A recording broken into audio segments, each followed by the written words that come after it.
Добрый день, дорогие коллеги. Добро пожаловать на первую конференцию «Антихрупкость Казахстан». Это специальная конференция, на которой мы обсуждаем, какие решения необходимо принимать, что работает или не работает в бизнесе в условиях пандемии. И мы ведем нашу трансляцию из студии Московской школы управления Сколково.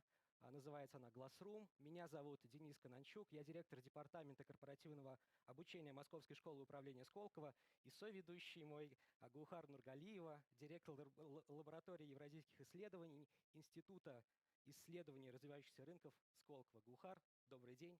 Что нам сегодня предстоит?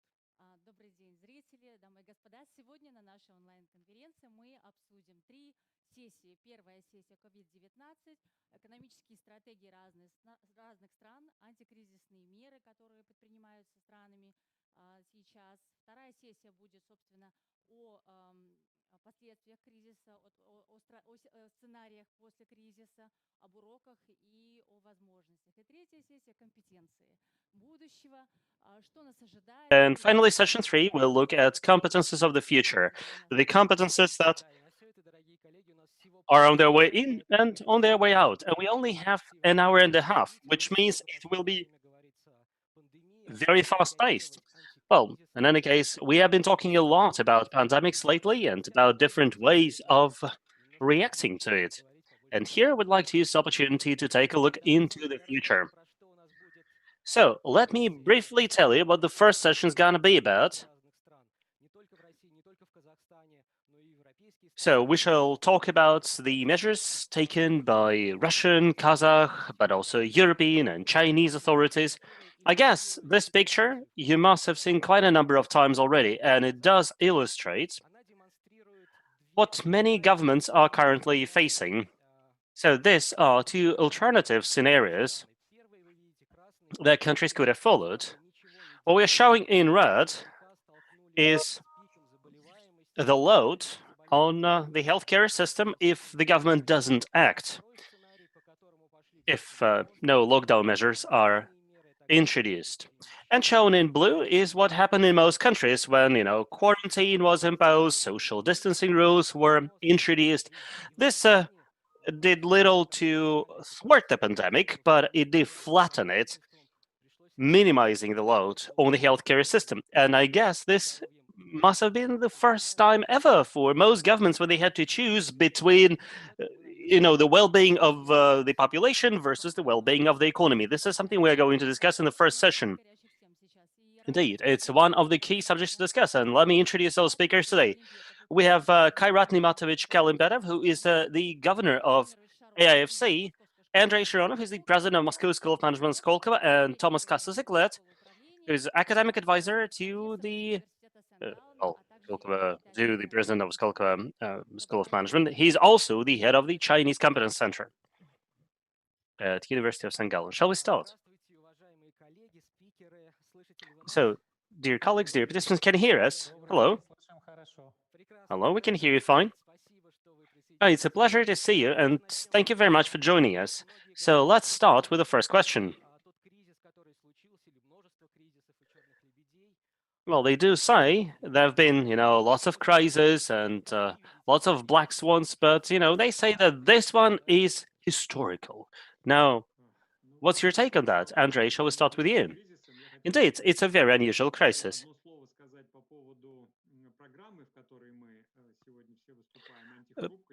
Let me say just a few words about this program that we're having here today called Antifragility, because it has become a fixture. We've been running it here at Skolkovo for the last 3 months, and we're using the word anti-fragility in the same meaning that Nassim Taleb, the father of the term, used.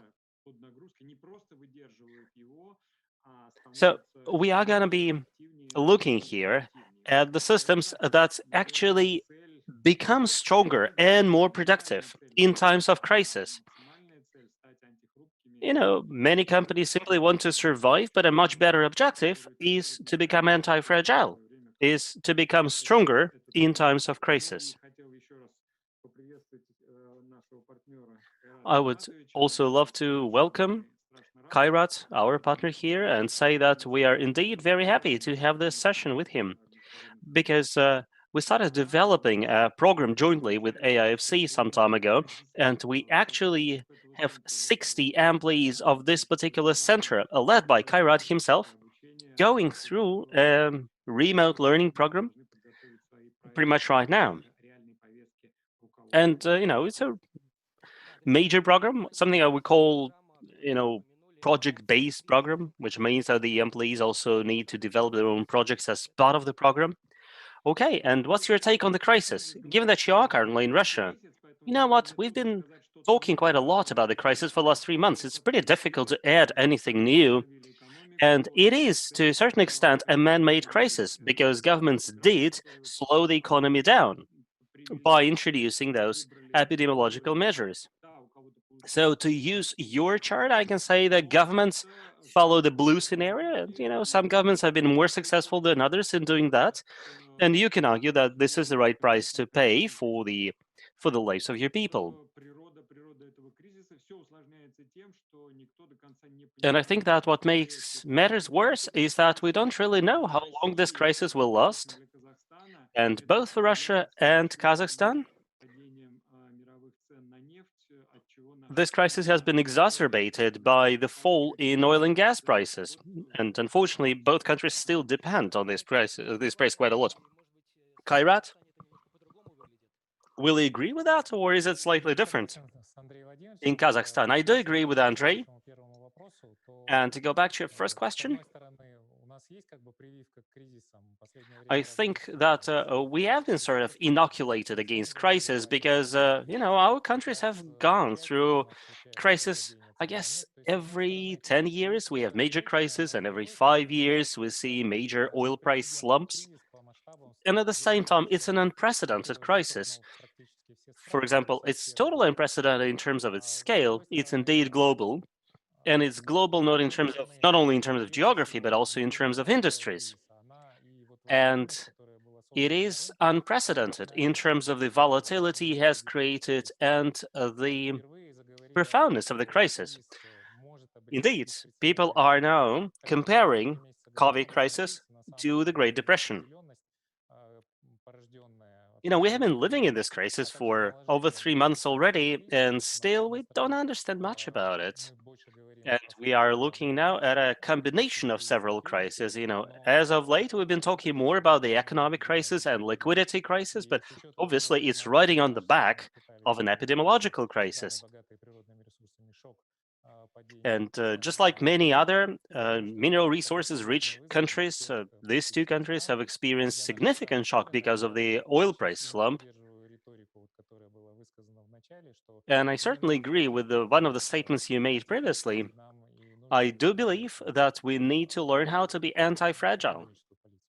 That's how our economic policy should be developed.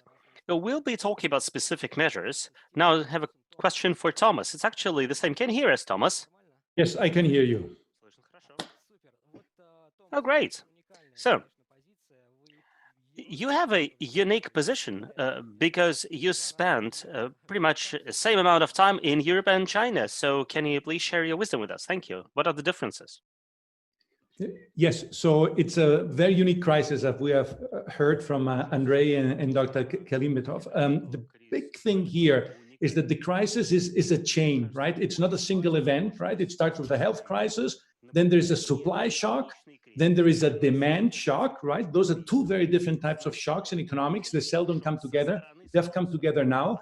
There's then a fourth shock, which is a social shock.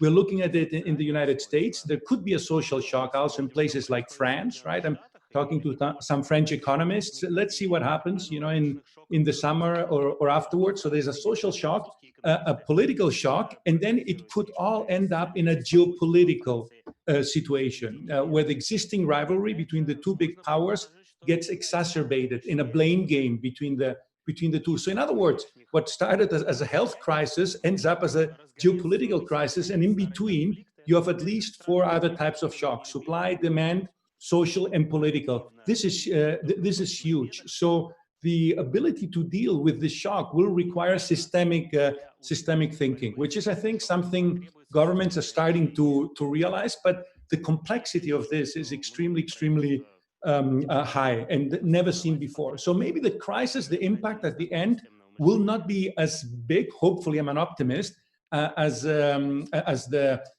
most pessimists are predicting. However, to solve it will require new types of knowledge, new types of approaches, and especially, and we have heard it, this anti-fragility is extremely key, because at the end of the crisis, some countries will come up more resilient, right? Because they're anti-fragile, but others will end up out of the crisis being more fragile and weaker. And this is, I think, one of the things we will want to discuss today. What does now governments have a choice? They have different policy sets, and depending on whether they use one policy set or another, they will come out stronger out of this crisis, or they will come out weaker out of this crisis. So the anti-fragility test is something that all governments will have to take. Some governments will pass, some governments will fail.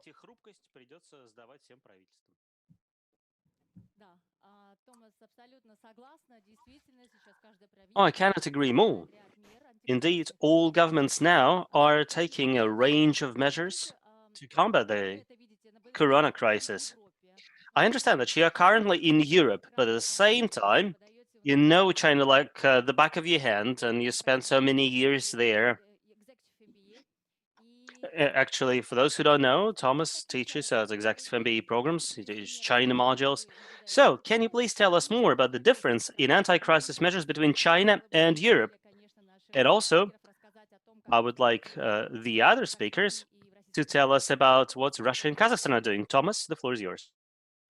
Yes, the difference between Europe and China is like day and night. I'll give you an example. I have a PhD student who works for a member of German parliament, and he's getting a lot of requests, right? That member of parliament in Berlin is getting a lot of requests from companies who want now money from the German government. And some of the companies that are going to get money, you will not believe it, it's offline travel agencies. That is, business models who should have been, out and about many years ago, maybe 5 years ago. There probably should not be any more offline travel agencies, are now getting support. In other words, Europe is helping everybody without discriminating between good and bad companies, because between companies that represent the future and companies that represent the past, right? It's a blanket support. What the German, or the EU did last week of deciding to support the reconstruction of Europe, which is a funny term, right? Because nothing has been destroyed. There's been no war. So is it really a reconstruction? Is that type of that's the framework we should use, or should we use a different type of framework? But in any case, giving money to my country, right? To Spain, to Italy, to France, on a helicopter or on a blanket type of approach will not necessarily make us more strong or resilient, but it may make us more fragile, because in Europe, we may be supporting business models that should have disappeared some time ago. The Chinese, I think, are taking a different approach. First of all, they're not spending all that money. They're keeping their bullets in their gun, right? They've been much more prudent and much more cautious and much more careful about spending big amounts of money. Secondly, the Chinese discriminate between good and technology-oriented projects, so projects that are aligned with the fourth industrial revolution, like, for instance, investing in robotics, or investing in warehouses that have no people, factories that have no people, in artificial intelligence, in new works of in new ways of working and using data. So the Chinese, two things, right? They use much less money at this stage to support their economy, and if they do, they do it in a more targeted way, focusing on the companies that will, after the crisis, make the economy stronger and more resilient. That's why I think that the policies of the Chinese government and of European governments are very, very different, and we'll see the results. We'll see what happens when the dust settles. So based on what you're saying, you seem to side with the Chinese, right? Support the strongest, right? Yes, this, yeah, I mean, yes, I mean, with some caveats, but yes, the policies that are called for now is support the strongest, right, and let the ones that are not strong die, because they would have died anyway. And by supporting organizations that are not productive, that are not in line with the fourth industrial revolution, with all the potential of digitalization and AI, by supporting those losers, you're basically mortgaging your future, and you're not Yeah, allowed. that's right. I'm sorry for cutting you short, Thomas, but let's park this discussion because we are going to look at this during our session 3. It's indeed a very contested subject, and here I'd like to ask Kairat the following question. From what I read, in mid-May, Kazakhstan published a set of anti-crisis measures. So, what is Kazakhstan doing right now about the crisis?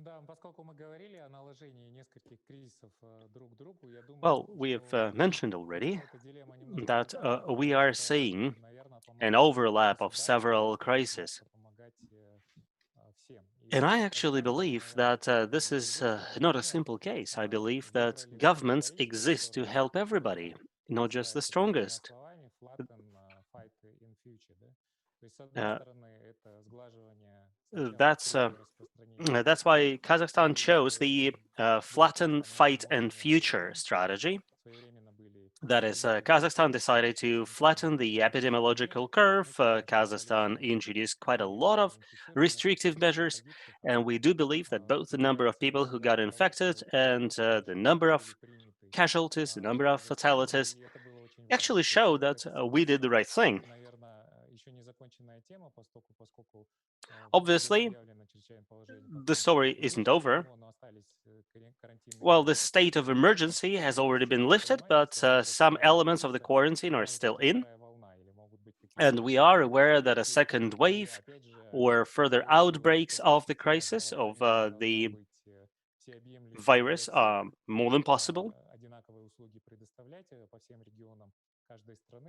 I actually believe that, government, if it's serious about what it's doing, it should provide equal support to everybody. And this is what the authorities have been trying to do. And at the same time, we need to be future driven.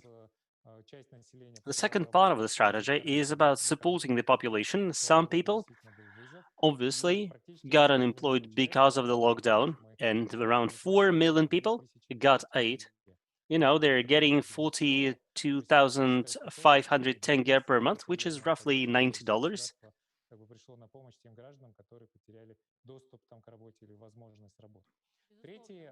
And this must have helped people who lost their incomes. And the third part of this strategy is about supporting the strategically important industries such as agriculture, SMEs, infrastructure. Well, in fact, there have been additional monetary allowances made towards those industries, and at the same time, regulations have been made laxer, and some fiscal burden was reduced for those industries, which means that the central bank is aware of the dire straits many industries are in, and the areas where the government can help, well, we try to make sure we do help. And I believe that we need to do more. There is a special commission convened by the government that is considering the future steps to take, the midterm steps. And this is where I will side with Thomas, because, looking forward, we need to support the most competitive industries and we need to help those industries, and maybe other industries as well, leapfrog. I'm actually grateful to the Skolkovo School of Management. AIFC is working a lot with Skolkovo right now. We are trying to develop better methods, better routines that will take us towards the fourth industrial revolution. Because, we want to spearhead this process in Kazakhstan. And we all need to be thinking about going forward. So it's indeed a major challenge, but on the other hand, it's a unique opportunity. And in order to grab this opportunity, we need to develop the right set of policies. Oh, yes, so diversification is indeed quite important. And in this country, for example, we've been talking about the need to diversify the economy for decades, and still it has not really happened. Andrei, Russia is even more dependent on oil and gas prices. And the results of this dependence we can obviously see now in Moscow and other cities in the Russian Federation. So, what's your take on the anti crisis measures employed by the Russian government? Because there have been so many debates, at least in Russia. I'm grateful to Thomas for the analysis he has presented. I believe that Russian government has been listening to Thomas, and they seem to be following more the Chinese model rather than the European one. Now, to be more serious, Russian government allocated around 3 trillion rubles to support businesses, which is slightly more than 3% of Russia's GDP. And it's comparable to the aid allocated by some other BRICS countries, by Mexico and Turkey, percentage-wise. And it's several times smaller than the allocations promised by the developed countries. I think I should side with Thomas here again, that, probably, there is a limit to what we can actually afford. Our national wealth fund is not big enough to actually support a helicoptering money across the economy.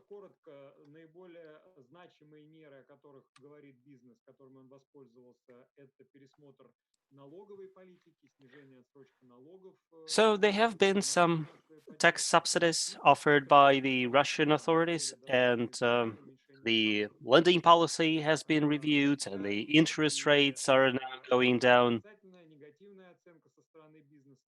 now that the anchor rate has been lowered. And Boris Titov, who is the ombudsman of the Russian Federation, presented his analytical report, I think, a week ago. And he said that according to formal criteria, only 25% of companies in Russia can actually resort to the support measures offered by the Russian Federation. And out of this 25%, only 1/3 has actually used those opportunities, which means that the government is very sparingly helping the economy. Only 1 in 12 companies is getting the aid. Well, Russian government is also trying to offer dedicated support.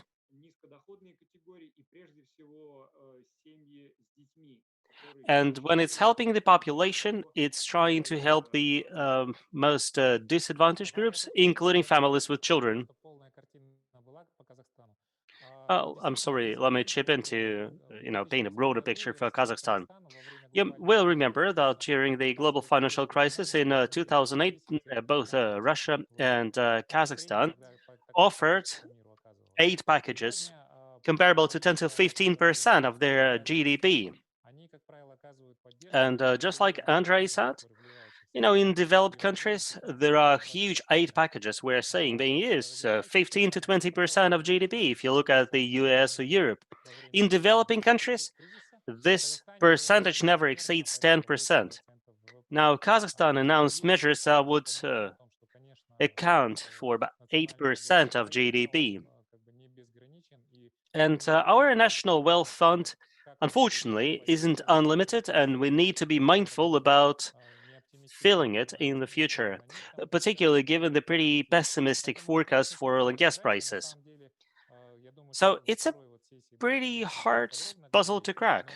I hope we are going to discuss in more detail in the second part of the day, or in the second part of the event. But I think that governments should also keep some money in the piggy bank to shave off the second hump of the crisis. Well, because we shouldn't really expect a V-shaped recovery, right?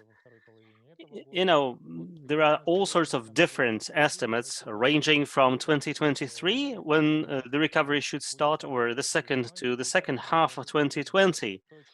So given this volatility, we need to be more flexible.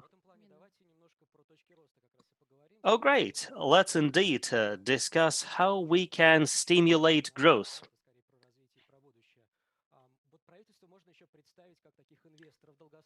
Now, we can actually consider government as a kind of long-term investor.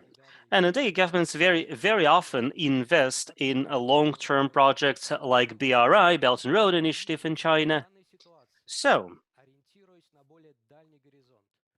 now that you are considering a longer horizon, what kind of mega projects do you expect to grow, and where should governments invest?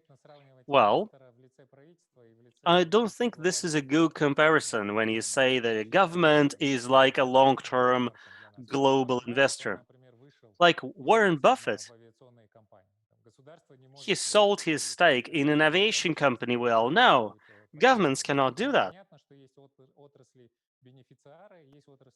Governments should keep supporting such companies, but obviously, some industries will be badly hit by the crisis, while others will stand to benefit. We see, for example, the aviation, hospitality, tourism, air travel in particular, will be very badly hit, and they will take longer to recover. Actually, many of these industries were not really prosperous before the crisis. But on the other hand, you probably know that Zoom today has higher market cap than 7 largest airlines combined, which only goes to show that some companies can be, very profitable in times of crisis. And we often hear about countries like Singapore or Malaysia that have been developing their digital economies for the last 10 years. They've been investing a lot in support of AI, as well as, say, pharma and biochemical industries. So if a government can afford that, and it takes more than money, right? It also requires talent and what have you, maybe infrastructure. It's certainly a good idea to do that. And if you don't have what it takes, you need to review your priorities. For Kazakhstan, such a priority could be the agriculture, for example.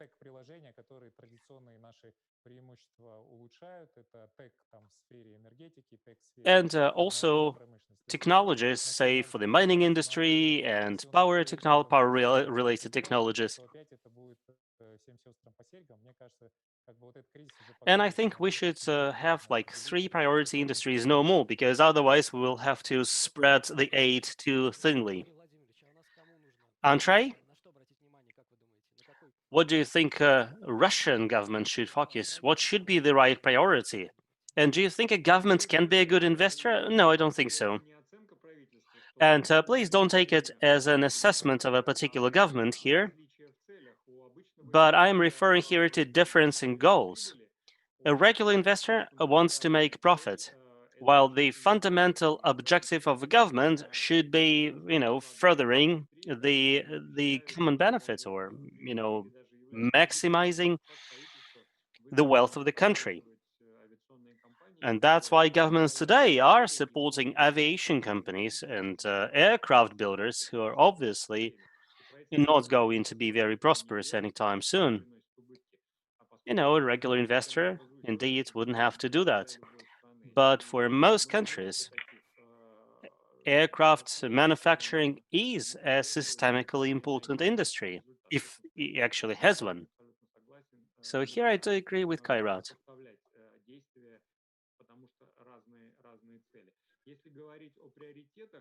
Now that you asked me about priorities, I believe that the crisis itself has not changed anything, but it has emphasized, it has accentuated the importance of high tech, the importance of telecom. And this is, another alarm for those who have been oblivious of the previous alarms, that, Stone Age ended not because they ran out of stones. Same for oil. The oil age is to be over, not because we run out of oil.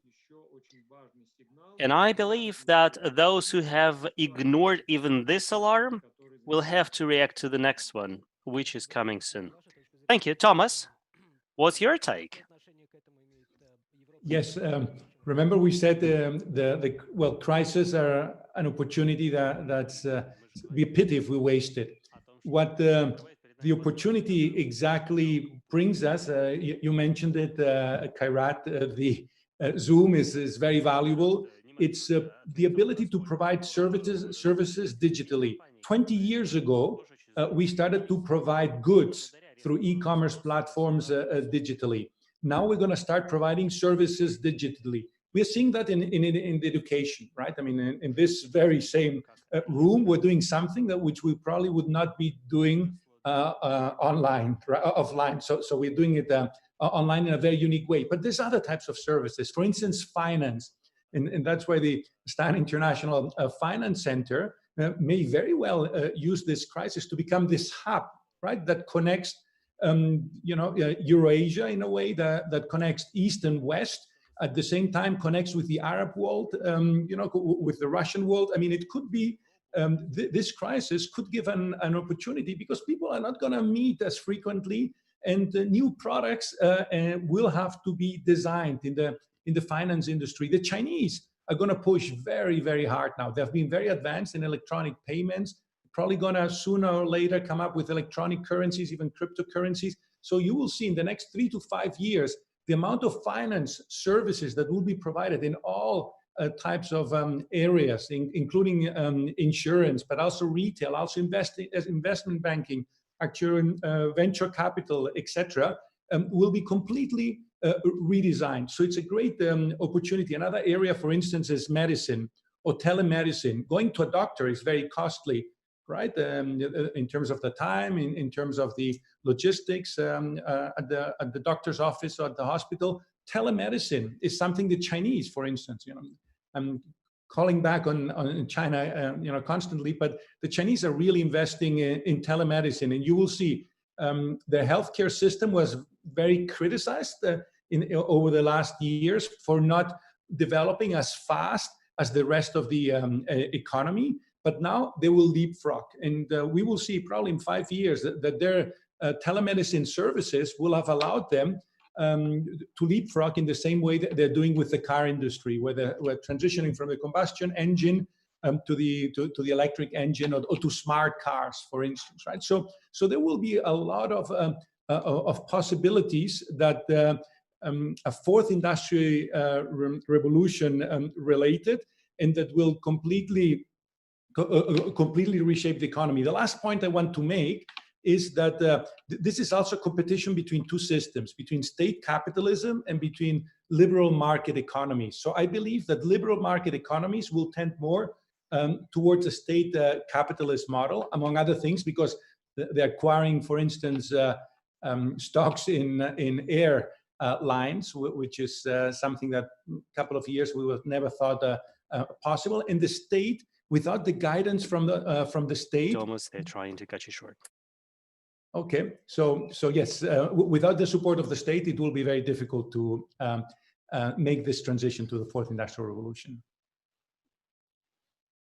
Yes, sorry for cutting you short, Thomas.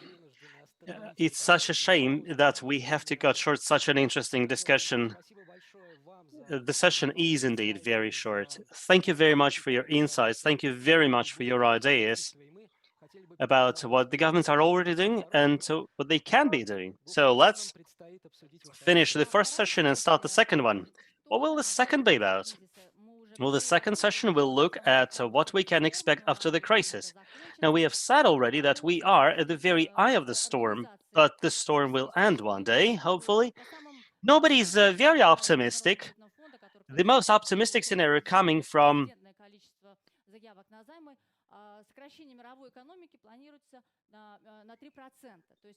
the International Foundation, right? IMF, the global economy is going to shrink by 3% in 2020 alone. And this is time for us to introduce the speakers for our second panel. This is Ruben Vardanen, who is the founding partner of Skolkovo School of Management, an entrepreneur and a philanthropist. Next, we have Ruben Yenikolopov, who is the professor and director of New Economic School, and Professor Dr. Alexander Van de Put, who is AIFC Authority Chief Strategy. Good afternoon, dear colleagues. Hello, good afternoon. Pleasure to see you all. Good afternoon. Let's start our second session by asking you the following question.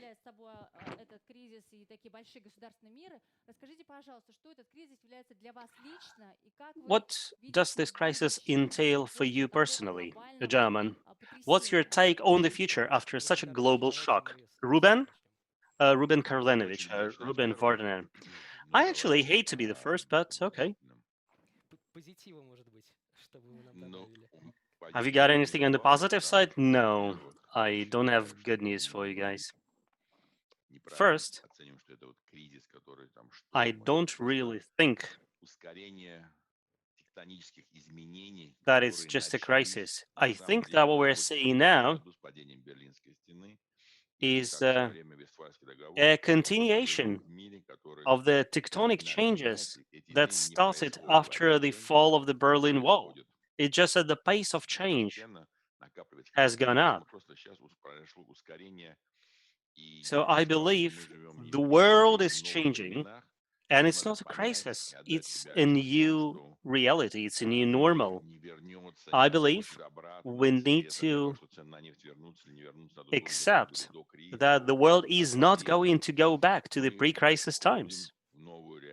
Even if oil prices go back to the old levels, this is the new normal, and the new normal will require new ways of managing a family, a country, a society, a company, you name it. And I don't think we're ready for that.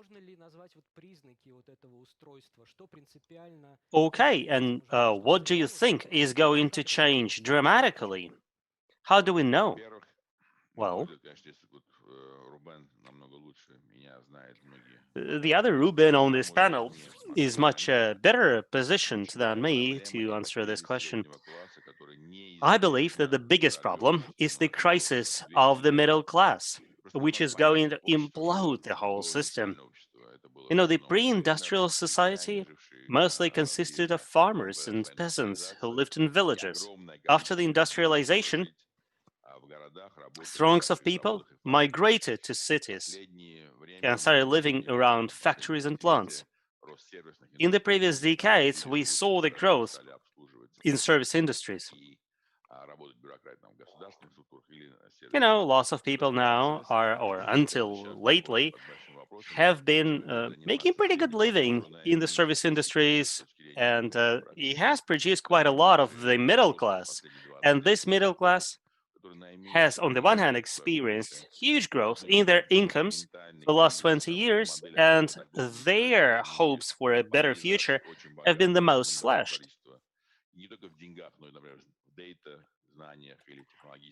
And I believe that, you know, they don't have what it takes in terms of knowledge, they don't have access to data, and I believe that education, healthcare, many tech industries will see the divide, the great divide between the strongest and the rest keep growing. And the middle class has been a pillar of stability in societies. I think our lives have been very, or relatively calm because we had sizable middle classes. This will go away too. Ruben Sergeyevich, as an economist, would you like to talk more about scenarios with us?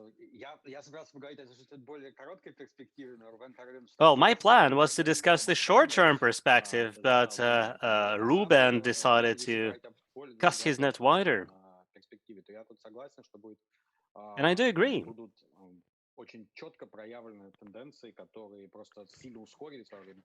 that many of the trends we are seeing now have been around for quite some time, and I think that markets will become more monopolistic.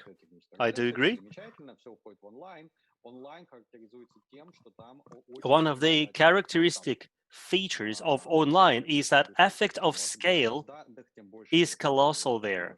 The more data you have, the better your margin should be. You know, the more clients you have, the more data you collect.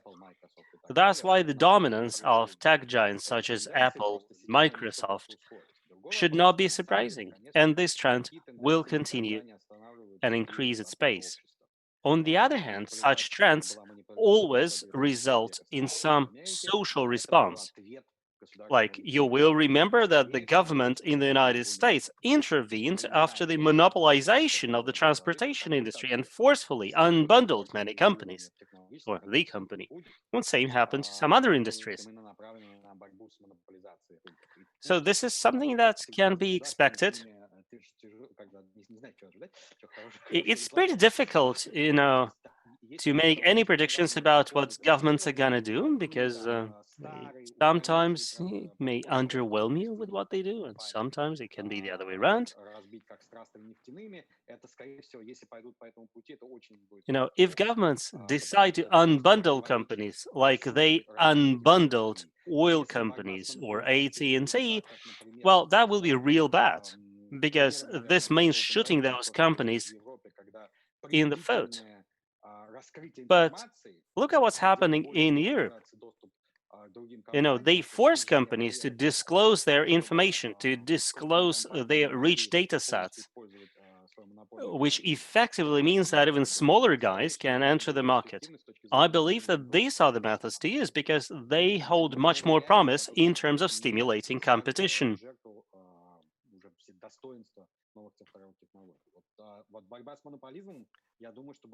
So I believe we shall see a great spree of anti-monopoly laws. Thank you. Alexander, what's your take as a strategist? What do you think about the development of the world in the future? Well, still on the first question, well, there I would say personally, I'm disappointed. I'm not disappointed in a particular company or in a particular government, but I'm disappointed that business and government leaders have focused too much on the short term, as opposed to building sustainable, inclusive, and resilient communities. We could have actually not anticipated, because it's a wild card, or what people often refer to as a black swan, but that doesn't mean we could not have prepared ourselves to be able to weather the storm much better. Now, in my case, personally, it has not affected me that much professionally. I can do most of my activities online, both at the AIFC and in my role as a professor. In fact, last week, I taught an entire course online. And to my surprise, it really worked very well, and largely because of technology. I'm, however, most concerned about both SMEs, and that has been referred to some of the other speakers as well, and the middle class, because very often the entrepreneurs are part of the middle class. But I'm also concerned about the younger generation, the millennials, and especially Generation Z. They are at the start, early stages of their professional career. Some may still be in university. My own daughters are both in university, undergraduate. And the way that we now try to address this global pandemic will largely affect their future prospects. And we typically used to say, and I've discussed that in the past as well with Karel Kellenbetov, who was on the panel, the previous panel, is that we typically want our children to do better than we have done. And currently, for me, it's very unclear how that will materialize. We at the AIFC developed our own scenarios. We have 3 of them. And the way that it's going to affect especially the entrepreneurs, but also the younger generation, will largely depend on the... Alexander, I'm sorry for cutting it short. Yes. We do have another question Okay. You're actually starting already to answer the next question, but let me just voice it, because indeed it's very important for us to discuss the opportunities that will be available to the next generation. And Ruben Karlenovich said, well, like we should expect the new normal to stay with us. There will be no reversion to the mean, so to speak. So, what are the opportunities, in your opinion, that this crisis presents? Thank you. Is there a silver lining to this dark cloud? Is there anything to be optimistic about?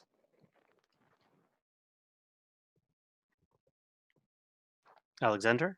Well, as the question said, every crisis is an opportunity and has been mentioned previously as well. Now, whether we will go to a new normal or back to the past is really going to depend on the scenarios. I'm a professor of strategic foresight. I've been looking at scenarios for the past 35 years. And the question whether the shock will bring us back to the past or whether we're going to go to a new normal. Now, that said, like with the global financial economic crisis in 2008, what we saw is that both digital and financial flows not only dived very deep, but also they recovered much faster. And of course, we cannot fully compare the current crisis with the previous one, but what we're seeing is that this one is much broader and probably also much deeper. As has been mentioned by Thomas in the previous session, the fourth industrial revolution is emerging.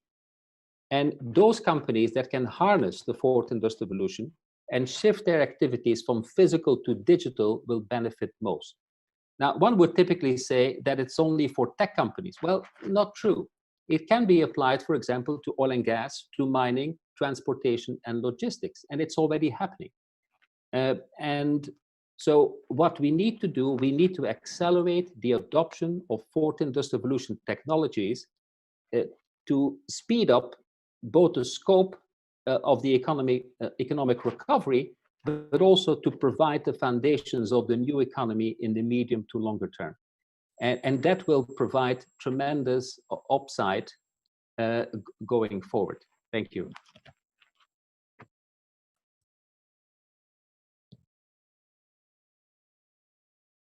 Ruben Varnian?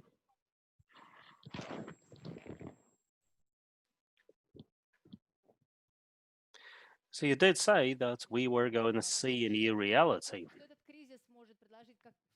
What do you think this crisis has got to offer as an opportunity? I mean, like, if we are optimistic, what's there to see? Well, human nature is such that we can find reasons to be glad and happy even in the blackest of times. So I'm not saying everybody will be depressed or pessimistic. You know, some people will be more successful in adapting, others less. And this applies to people, companies, and countries. So indeed, change means opportunity for the companies that are not on the radar right now to gain prominence.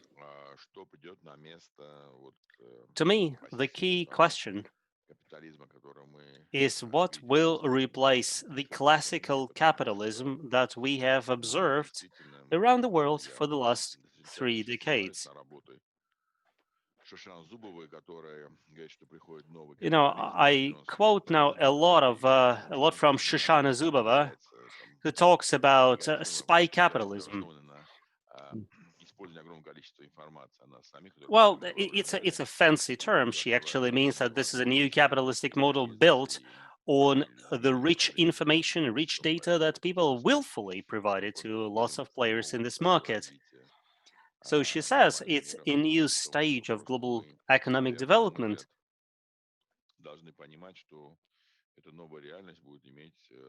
I believe that this new reality will live by its own rules, which we cannot fathom at the moment. At the same time, I believe that information about us, services for the people, and knowledge-related services and products should be the one that will benefit. Because, well, we got so many more technologies now that enable us to collect this information, manage, use, and abuse it. Модель, в которой большая часть людей окажется в ситуации, когда она будет задействована не только в виде рабочей силы, но и как I believe that a lot of people will be involved in the economy, not just as the workforce, but also, hopefully, they will play an active role in the process of social change, as opposed to being guinea pigs, which they are at the moment. You can say it's been part of our evolution, social evolution, that we have entrusted so many areas of our life to the government. And it happened both in socialist and capitalist countries, and it was generally considered okay or even proper. But I think we've made a full circle. And now, our dependence on the system will continue to grow. And on the other hand, your ability to survive and succeed will depend on how much you can do on your own, how much you can stand up for yourself and your family.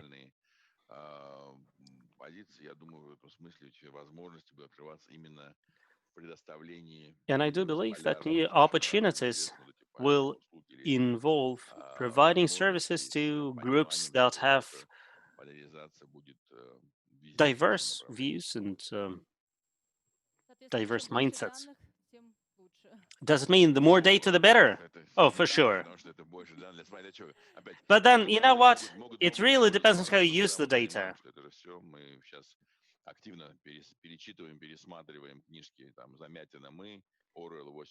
Well, we have been rereading our 1984, The Brave New World by Huxley, and We by Zamyatin, numerous classical dystopias, because we understand that technological big brother is just around the corner. So you do believe we are drifting towards an anti-utopia, dystopia? No, it's not a dystopia, it's the new reality. And again, it can be good or it can be dystopic based on how we regulate usage of information. Because the same data can be abused or used for good. So there was this very popular Soviet movie for adolescents called Electronic, the Boy. So there was an electronic fellow who had a button that switched him on and off. And some crooks tried to find it. Okay, Ruben Sergeyevich, a question for you. I understand there are so many macroeconomic forecasts. What's your take? Which of the industries is going to lead a recovery and which industries will lose the most? I don't think I can tell you anything that's radically new. Indeed, what we are seeing is an increase in pace of the trends that have been around for years. Well, obviously, online retail has grown significantly. And however, the devil is in the details. We're also seeing now that good offline logistics is what makes certain online or certain e-commerce operators particularly successful.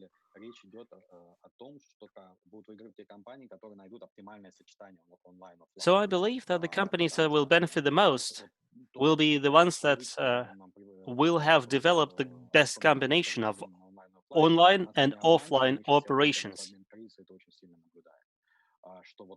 Our old classification of companies into online and brick-and-mortar companies was suboptimal, and it has been very clear recently.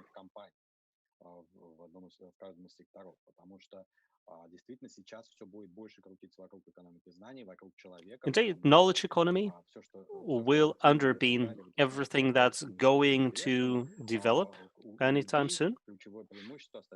Because the key advantage we still have over robots and AI is where we touch other people, right?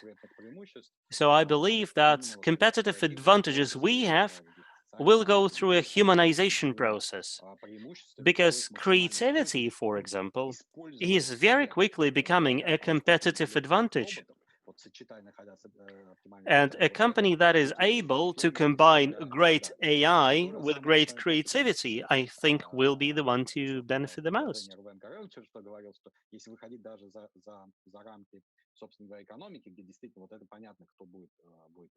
And this is a pretty easy forecast to make when we talk about the economy, but on the political front,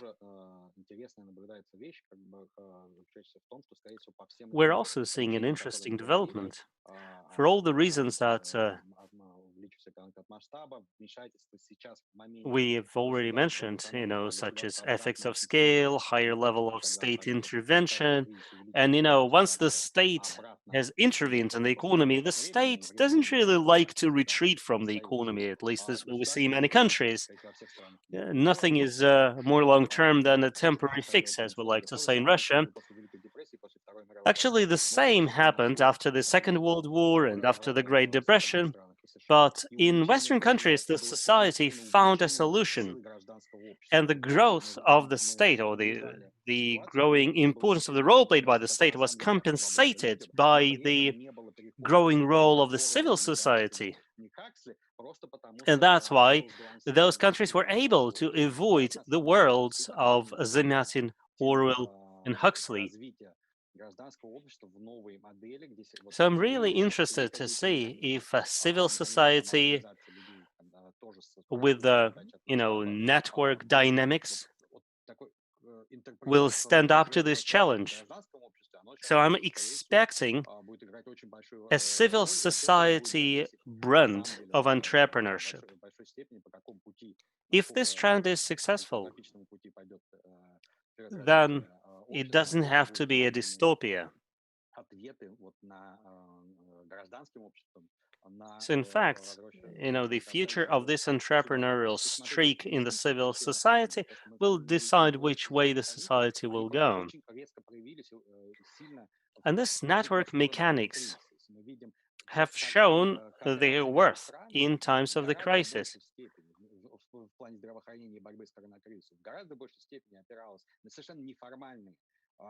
What we have already seen is that collaboration between doctors and medical experts from different countries has been mostly P2P. WHO has proved its total incompetence. It has not provided any coordination at governmental levels. However, coordination at the P2P level, coordination between doctors, has been very commendable. So this could be shoots of the new system, early signs of the new system to come, or so I hope.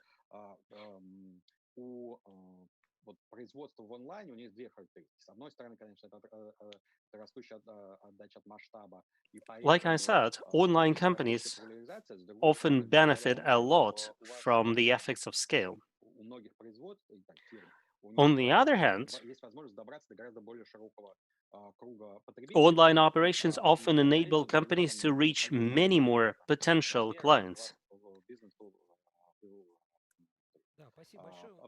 which changes their unit economics. I'm sorry, not unit economics, but it changes their break-even point, in fact.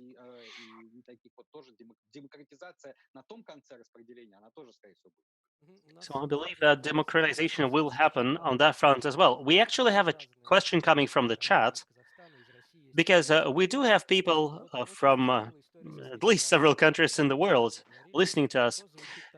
So people are obviously concerned about the future of the middle class.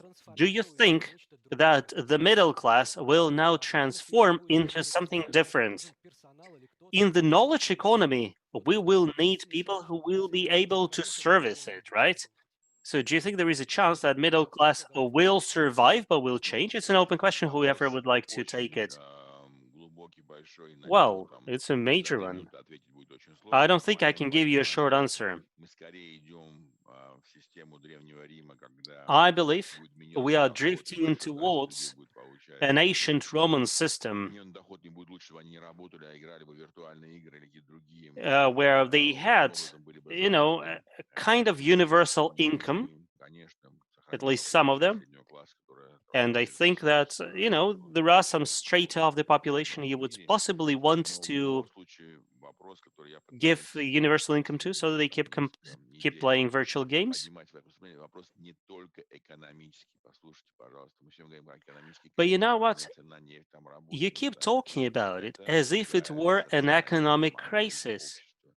And that's not what I'm concerned about. I'm saying it will be a different type of society. It will be a different relationship between the society and the government. It will be a different way of seeing oneself, a different set of self-perceptions. The importance of personal connections will change. Well, personal connections do play a very important role when systems crumble.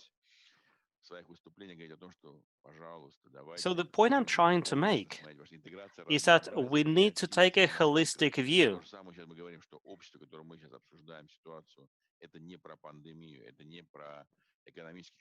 What we're talking about now is not about the pandemic. It's not about the economic crisis. I'm saying that we have entered a new reality in each and every area of our lives. And this is something we need to be discussing and arguing about. It should not be entrusted to a single corporation or a single government, because we can't really expect them to know better than we do. And this is my main message to the middle class. Nobody owes anything to anybody. So if you want your children to live in a civilized society, you need to step up and start playing a role. This is not the time to keep sitting and waiting for somebody to come and save you. Alexander, what's your take and what kind of advice would you give to a notional middle class? Well, I would like to build up on Ruben's point and maybe park for a minute COVID-19. COVID-19 obviously is devastating. The question is really what comes next. So the fourth industrial revolution, there's no doubt in my mind that it will be accelerated because of COVID-19. And what the fourth industrial revolution has as at its potential is actually to grow the economy much faster than the third industrial revolution. But it will also probably have fewer jobs, and not probably, and it will have different types of jobs. So then the question is, what do we do with the current middle class that is not part of that new economy, or that we cannot potentially not upgrade? And Ruben referred to also a universal income. It was, I think, for the first time coined by Professor Schiller at Yale University, the Nobel Prize winner. And also in Switzerland, they had a referendum about it. And I think this is the way to go. It's to have both efficiency, grow the economy, grow the pie bigger, but at the same time also fairness in order to make sure that everybody gets a fair share of the pie, so to speak. So I think that's the only way that we will not leave anybody behind. It's actually growing the pie and having mechanisms in place to make sure that everybody can benefit. Thank you very much, Mr. Yanikolopov. In conclusion of this session, what's your take on the fate of the middle class, and what are the strategies in times of uncertainty? Well, that's a profound question, Dennis. I hope you realize that. I would really love a separate session on it, It does deserve it. I do believe we will have a middle class in the future. It will be a different middle class. It won't be the middle class that we know.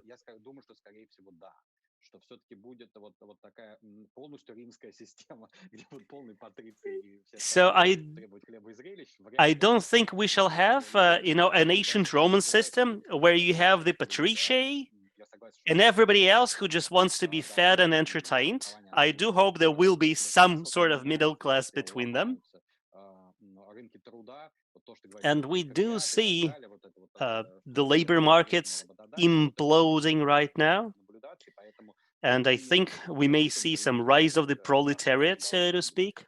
So I am also a supporter of ideas like universal income.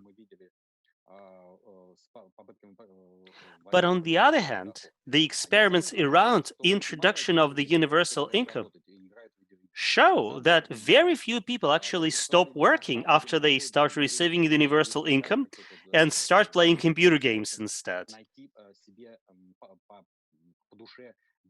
Most people, which is great news actually, find better things to do. Technological changes, they should help us get rid of the jobs we hate. Like they often say, the 3D of robotics: dirty, dull, and dangerous. Which means that, we will have the benefit of taking up jobs that are more interesting, more pleasant, more creative. And if you don't depend on them for your survival, that's even better. Oh, that's great. If we can actually finish on such an optimistic note. I just love what Ruben is saying, says Mr. Vardanen. Thank you very much, gentlemen. This has been a very interesting session. It's a shame we have to wind it up. Now we start looking, hopefully, to the future, thanks to session 2. Thank you very much. And we are now starting our third session, where we shall look at competences of the future. You must have all read or seen various reports about the future need for competences. Say 10 years ago, there was one list, and now the future has come, hasn't it? We are showing on the screen one of those reports. It actually comes from the Institute of the Future Research. It's a US-based institution. So the 6 trends you see there are, higher longevity, modelable world, superstructured organizations, and so on. So they have media literacy, social intelligence, and so on and so forth. All sorts of competences there. Let's check if this world we are seeing now chimes with those concepts. If you can please take part in this particular survey, all you need to do is snap the QR code with your phone.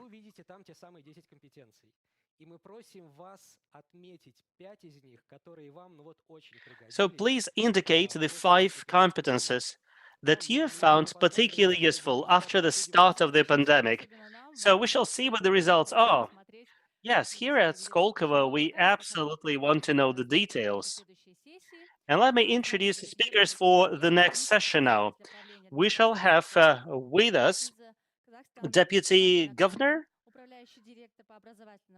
of AIFC, Yerno Rysmagambetov, Marina Carbon, who is Managing Director for Education Programs at Skolkovo, and Ruslan Vestyrovsky, who is Deputy Governor of and member of the board of Bank of Russia.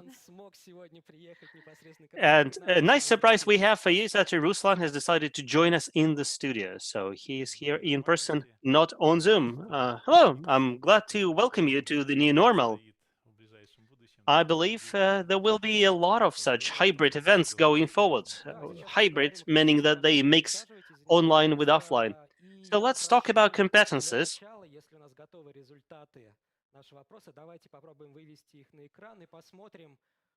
So, if the results are there, let's look at them. Not all of them, not all the people have already voted, but I think it will grow. So which competences are on the rise? Well, three competences are obviously in the lead, such as novel adaptive thinking, virtual collaboration, this must be Zoom, right?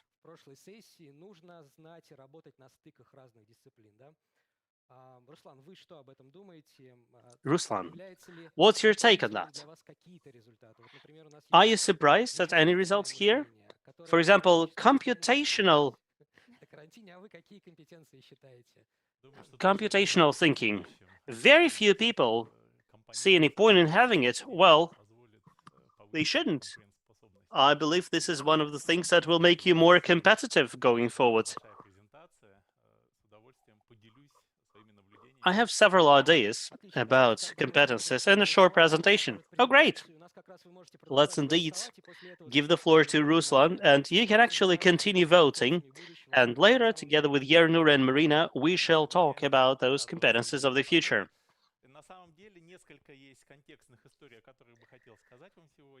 There are several things I wanted to discuss with you today.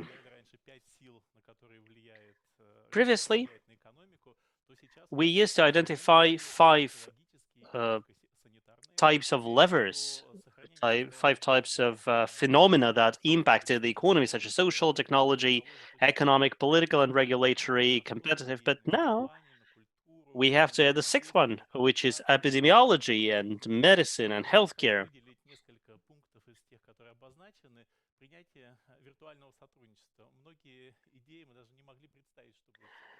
It has been nearly impossible for us previously to imagine that courts would adjudicate online, that meetings of boards of directors have fully migrated online. It was possible previously, but very few companies used that. Naturally, we are seeing even now that recovery in different industries will happen at different rates.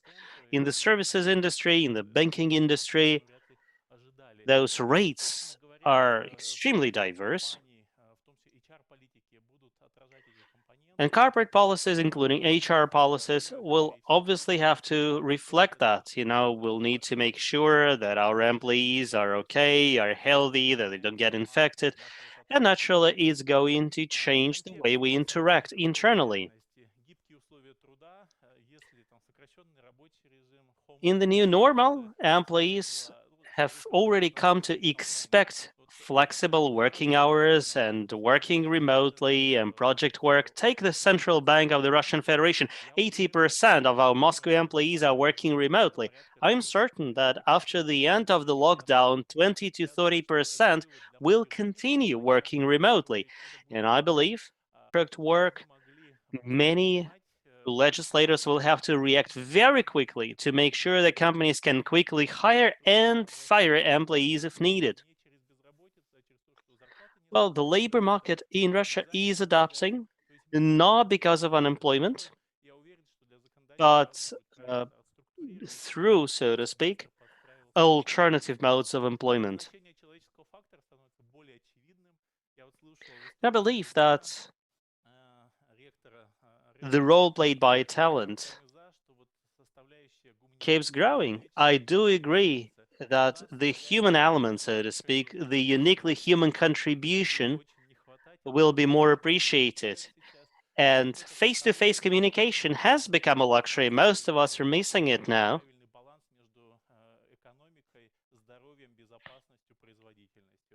I think nobody but us can strike the right balance between productivity, safety, security, ethics, and what have you. No machine can do that. We will need to continue making very sophisticated decisions. Actually, I'm referring here to a recent BCG piece of research. It could be useful. This is WEF 2016 set of competences. Like what they promised would be the key competencies in 2020. Compare it to the latest Forbes list dating to April 2020. Adaptivity, flexibility. Interestingly, 6 out of 9 competencies in the Forbes list are new. compared to the 2016 list. Half of them are technical, half are soft skills based. Some include, for example, data literacy and technical literacy and flexibility and leadership. Let's discuss some of them, like adaptivity and flexibility.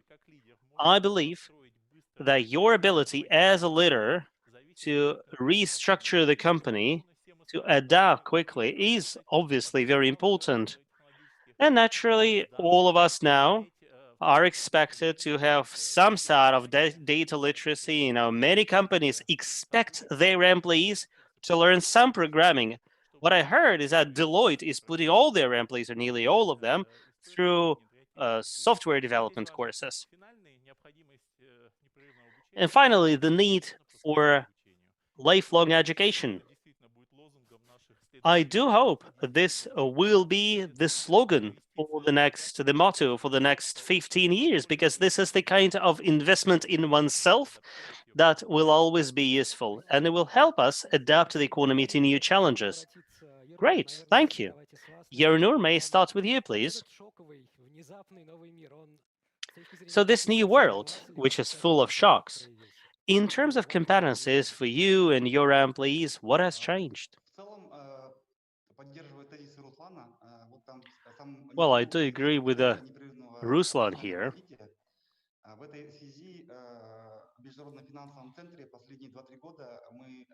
Actually, at AIFC, we established a bureau for continuous learning, which is looking after re-skilling our own personnel. And we've also developed this competence called University of the Future, where we're trying to predict what sort of competences will be required and the skills that we expected to become relevant around 2023 or even 25, they are already here. The world we modeled to start around that time has already entered our lives. And here, I would like to continue what Mr. Vardanan said.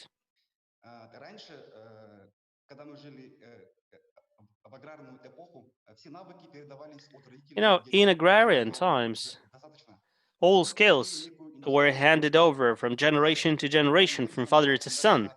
In the industrial era, standardization was the name of the game. You expected lots of people to perform the same operation the same way.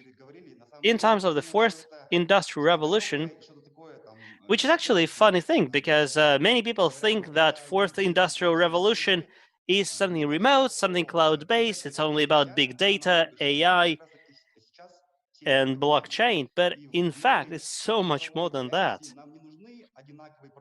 In the new digital reality, we won't need cookie-cut products, digital products. We expect a high level of personification. No, personalization. We will need unique digital products. And if the system is built around humans, creativity is indeed very important. It's no surprise that creativity is ranked as number 3 skill in your 2020 list, because we do need lots of artist-like skills here, and those who are able to adapt to those requirements will hold the future in their hands. Okay, Marina, you are in charge of programs here at Skolkovo, and hundreds of students benefit from what you do. So, what's your take? Thank you very much, Dennis, and good afternoon, everybody. It's a pleasure to be sharing this virtual panel with you. A lot of very smart things have already been said. It's tough to add something here. I believe that the corona crisis has accentuated the strengths and weaknesses of all the players and all the individuals. What we're seeing is the destruction or devolution of the common borderlines in our lives imposed by corporations. Previously, people would check, say, when you reported to the office. Nobody does that now. So if you've got this discipline inside you, good for you. And this normal enables us or forces us to develop our own waterfront, to build or fail to build your own team. In most of our programs, we say that managers must think like owners or at least like CEOs. And previously, some people disagreed with us. But when you're working from home, you do benefit from having a broader picture. What this crisis has also shown quite clearly is the huge importance of team building, networking, social skills. And this is what Mr. Vardanan mentioned.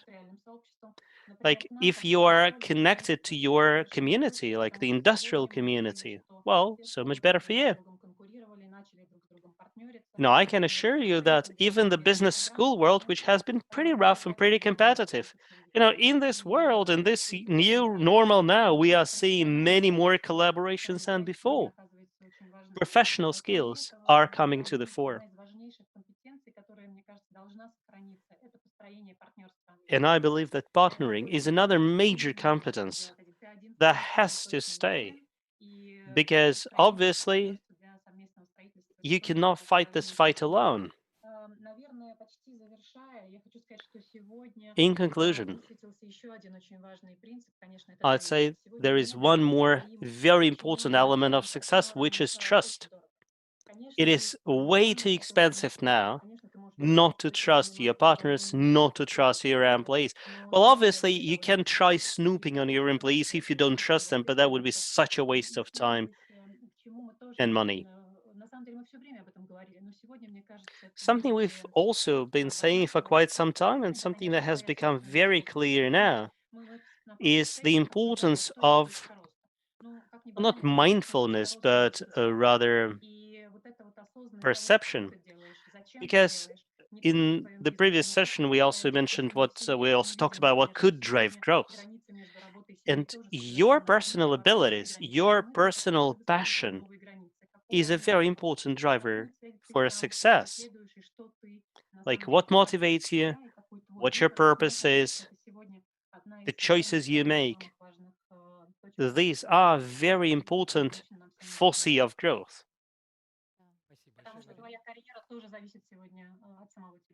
Well, because today nobody can build your career for you, right? Because there is no visibility when you work from home. Oh, right. What are the future career tracks, in your opinion? What do you think will be the critically important skills to employers? Is that partnering and trust, like Marina said? Yernur mentioned technical skills. Ruslan gave us a full list of skills. What's your word of advice to our participants and our listeners? What should they focus on if they want to become the most appreciated members of the society and their company? Well, if we look at the expectations model, I think that if you have the right soft skills, if you're a good team member, if you deliver results, if you generate ideas, sometimes you have great soft skills and you don't deliver results. Very few employers will like that. Value creation is a very important feature for me. Like, you can be a great corporate politician, but corporate politics usually doesn't create value. So performance is still critical, I believe. And it is an individual's or a company's choice whether this person will work remotely or from the office. But value creation is something that still matters more than anything else to me. Marina? I'm sorry, it may sound banal, But I believe that currently employers value psychological stability, psychological resistance, because employers in times like this don't like sissies. Tomorrow we shall have another anti-fragility conference where we shall be talking about female leadership. We are entering this era of a female economy. Yeah, many speakers are actually going to talk about the additional skills it takes to maintain your network, to maintain your community. So it's not just P&L, obviously.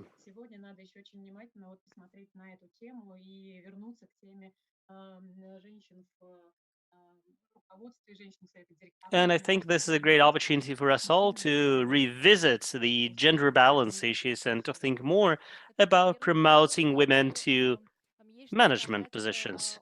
Yernur, I know you've got so much to say about female economy because we did previously discuss a case about the contribution of women to economic development and the kind of competences both men and women can develop in order to play a more important role in the circular economy. Thank you, Gauhar. I do agree with the other speakers on the panel. I do agree that performance comes first. People previously would think that they were responsible for a certain part of the operations. And then now the borders between those areas have blurred.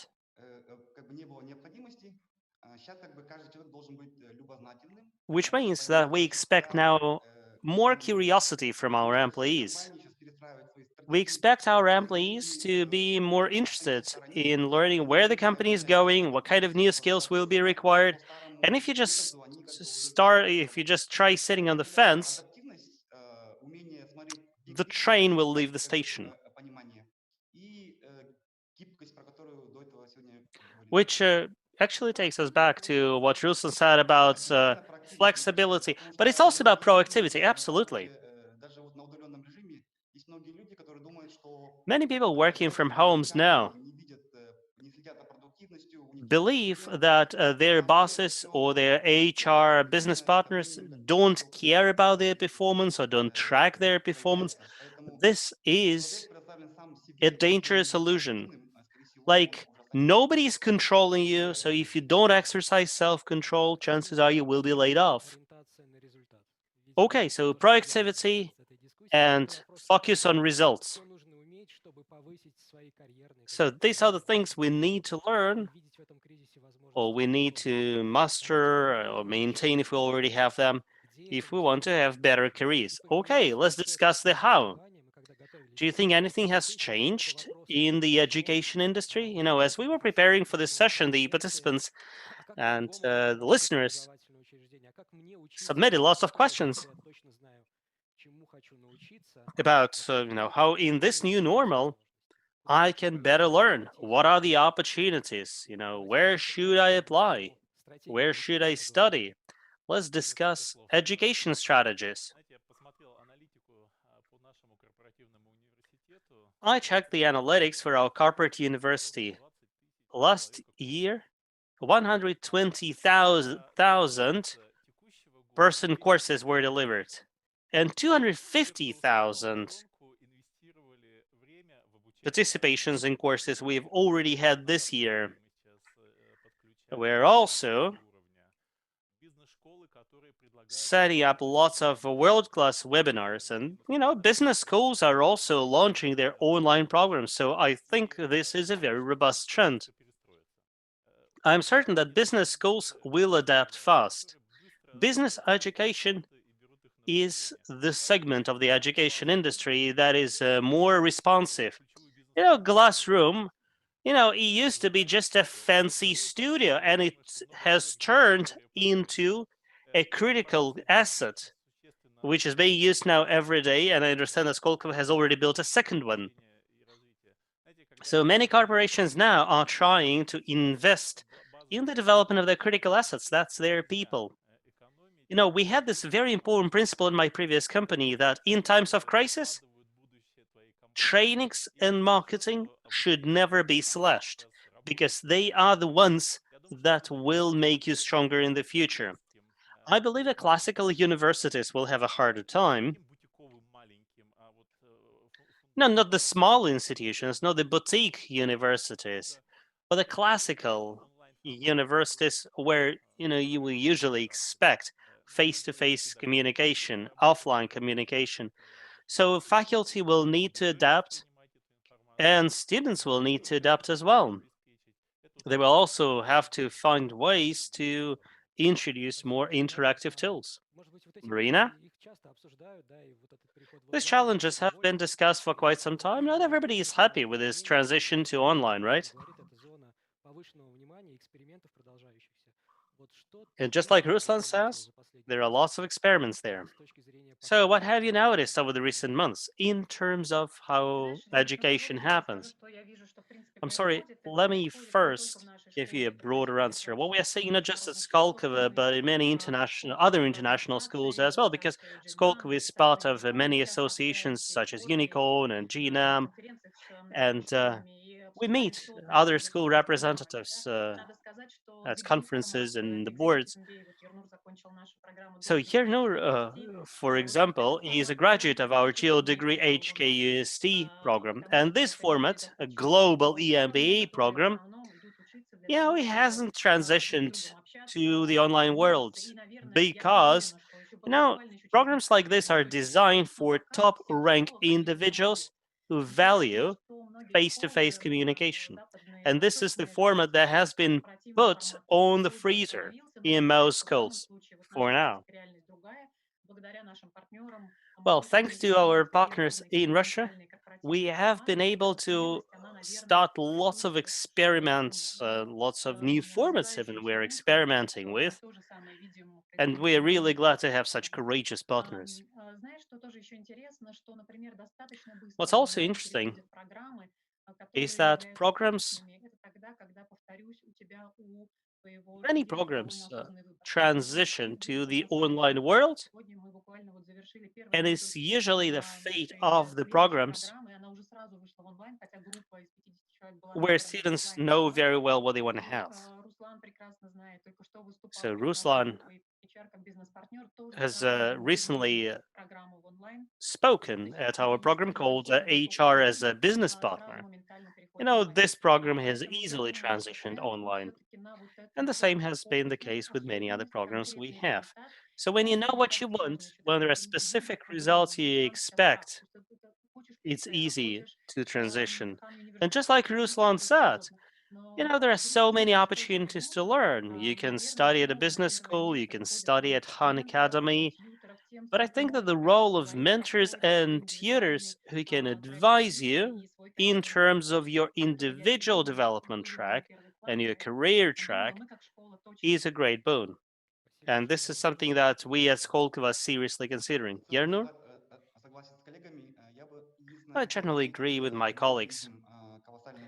That the only addition I want to make is that we are seeing a colossal increase in demand for most programs. Like we are seeing 5 to 10-fold increase in student ranks.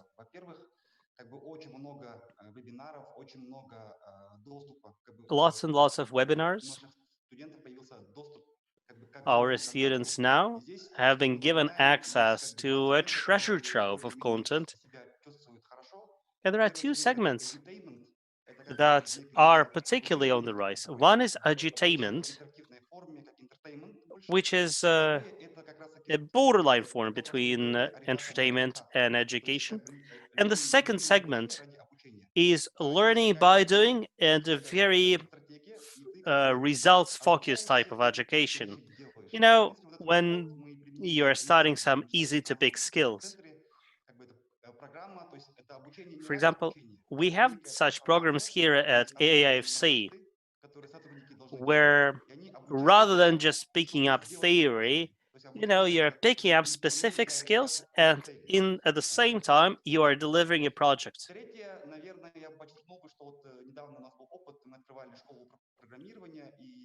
And we recently started a coding school. Initially, the plan was to create in the physical world, But because of the crisis, we had to change it, and rather than enrolling 50 people, we actually made it available to 400 software developers who are starting from home.